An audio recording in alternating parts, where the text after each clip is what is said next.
Hi everyone, welcome back to Dobby Books, and today I'm going to go through my library finds from earlier today. I got 1, 2, 3, 4, 5, 6, 7, 8, 9, 10 books, and I paid $10. All right, bargain. So let's start going through them. First, let me go through the children's books that I found. I'm collecting my Newbery Medal winners, and I found 3. The first one, Call It Courage by Armstrong Sperry. This book was first written in 1940, I believe. Yep, Macmillan Publishing Company. And I'm going to take these glasses off and put on my readers because these brand new glasses just are lousy readers. They're good for like seeing, but not for reading. All right, so Call It Courage is about Mafatu's name means stout heart, but people call him a coward. He fears the sea because it killed his mother when he was a baby. And so, though his father is the great chief of, and I'm going to mutilate this, Hikeru, an island whose seafaring people worship courage, he is afraid. By the time he is 10 years old, Mafatu can no longer bear the taunts and jibes. One day, alone in his canoe, he paddles out to sea to conquer his fear. Call it courage. The next one is The Sign of the Beaver by Elizabeth George Spear. She is also the author of The Witch of Blackbird Pond. I really enjoyed that book, The Witch of Blackbird Pond, and I did a review on it. It was really a great book. So here's a little background on it. Now the 12-year-old Matt and his father have finished building a comfortable cabin for their family in the Maine wilderness. Matt's father must leave to bring the rest of the family to the new settlement. Until the day his father returns, Matt must try to survive on his own. Matt is brave, but he's not prepared for an attack by swarming bees, and he's astonished when he's rescued by an Indian chief and his grandson, Atian. As the boys come to know each other, Atian learns to speak English while Matt becomes a skilled hunter. Many months pass with no sign of Matt's family. Then Atian asks Matt to join the Beaver tribe and move north. Should Matt abandon his hopes of ever seeing his family again and go on to a new life? The Sign of the Beaver. The third one I found is called Carry On, Mr. Bowditch. This is a cool cover. I think I saw a different one when I originally heard of the book. It might be this one. Doesn't quite look like it. And this one is... Oh, this is by who? Jean Lee Latham. Latham chronicles Nathaniel Bowditch's journey from his modest beginnings to his first sea voyage, to his rigorous self-education, to the multiple triumphs of his fine-tuned mastery of navigation, and eventual publication of his famous work, The American Practical Navigator, also known as the Sailor's Bible. Nat's amazing discoveries and accomplishments are brought to life for generations of readers in this engrossing maritime biography. Carry On, Mr. Bowditch. And then I found 2 more books in juvenile fiction. One is from the series The Great Illustrated Classics, and this one is on the Count of Monte Cristo. So that's going to be really neat to add to my classics section for children. And the last one I found is another book in the Charlie Bone series. This is book number 4, Charlie Bone and the Castle of Mirrors. So now I have books 3 and 4. And this was in fairly good shape. Look at the pages are white, the spine is strong. I'm thinking maybe the first few pages were looked at. Other than that, it doesn't look like it's been a book that's been read all the way through, which is, works for me. Here we go. All right, next one. The other ones are adult books. And the first one is by Alan Paton, Fry the Beloved Country. This did receive a few awards. let's see. No, one that I found. So it was written in 1948, and in 1949 it was awarded the Anisfield Wolf Book Award for fiction. And the story of this is a deeply moving story of the Zulu pastor Stephen Khumalo and his son Absalom, set against the background of a land and a people riven by racial injustice. Remarkable for its lyricism, unforgettable for character and incident. Cry the Beloved Country is a classic work of love and hope, courage and endurance, born of the dignity of man. And it's also an Oprah's book club selection. Gosh, that's such a tongue twister. Cool looking books. Also in pretty good condition. Look at those pages. That's fine. Cool. All right. The next one is a book that I borrowed from the library and I started reading, and I kind of gave a review on it on a previous video. But the thing was, I DNF'd it because it's pretty dense.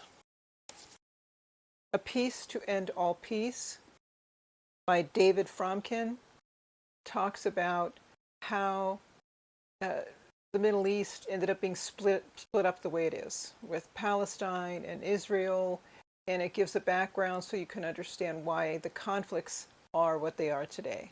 And I really wanted to learn more about this because of everything that's been going on there. But there's so many names and countries and political moves that it's something that needs a slower read and more, at least for me, a lot more careful thought. So being a slow reader as it is, this was just, it was too slow for me to be able to really read, have the time to read it as a library book. So now that I own it, I can finally sit down when the time comes and read it at my own pace. So that's this one. The next one is I Capture the Castle by Dodie Smith. I looked up a little bit of information on this. The author's full name is Dorothy Gladys Dodie Smith, and she was an English novelist and playwright. She is best known for writing I Capture the Castle and, listen to this, The 101 Dalmatians. And I didn't know that. The name had like a ring to it, but I was like, I've seen her name before, and I have that book, The 101 Dalmatians, so that was great. And it was the first novel for Dodie, and it was written during the Second World War, but she wasn't living in England at the time. She was living in California because her husband, his name was Alec Beasley. He was an English conscientious objector to the war. So they came to California, and that's where it was written, which is really. The second to the last one is The Silk Roads by Peter Frankopan, and I know I probably mutilated his last name as well. This is a book that I kept seeing whenever I'd go to the bookstore, and I said, oh, that's so cool. I really should get that book, but nah, let me get something else, one of those. And now I got it at the library for $1. I think this one was written in 2015. And what I didn't know is it also has an illustrated version, which was geared toward ages 12 through 17. So now you know I'm going to be looking for this book, this particular illustrated version, and adding it to my collection. I love to have my books in different formats. And there was an update also published in January of 2020. So I'm also going to be getting that one eventually as well. All right, Silk Roads. And the last one I got, it's kind of hard to describe. It's a series of essays on the writings of Joseph Priestley on the topic of enlightenment and dissent. I thought it was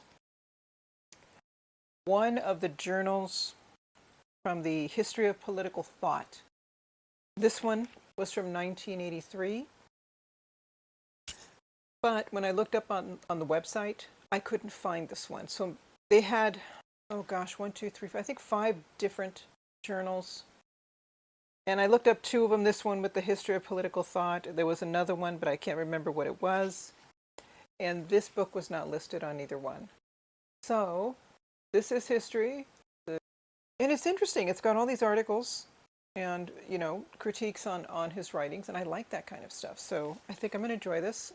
And when I get to this point in history, because his birth and date are 1733 to 1804, then I'll read up on it and see if I can find anything interesting. Okay. Now, those are all the library books. And yesterday I went to Barnes & Noble because I was going a little stir crazy. I had to get out of the house for a little bit. And after going through several different sections and being undecided, the usual, I'm looking for books, but I don't know which ones routine, I settled on the 2 little books by Oxford University Press. I already have 3 other ones. And these were 2 I'm going to add. The first one is Classical Literature, a very short introduction.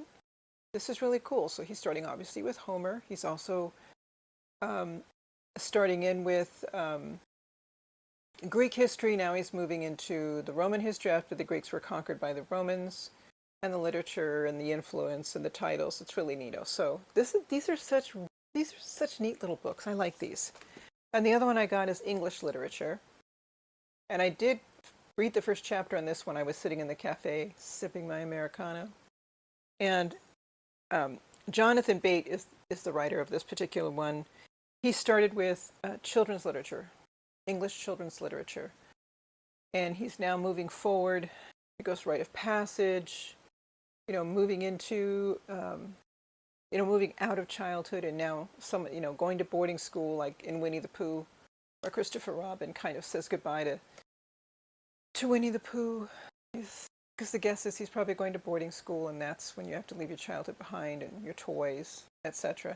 And he keeps moving forward, and he's naming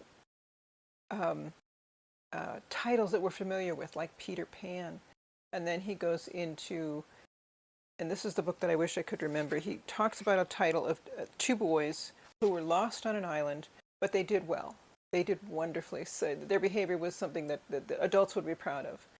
And then he compares that to the book Lord of the Flies, and what a contrast that is. One talks about the goodness in children, and the other one innate evil in children.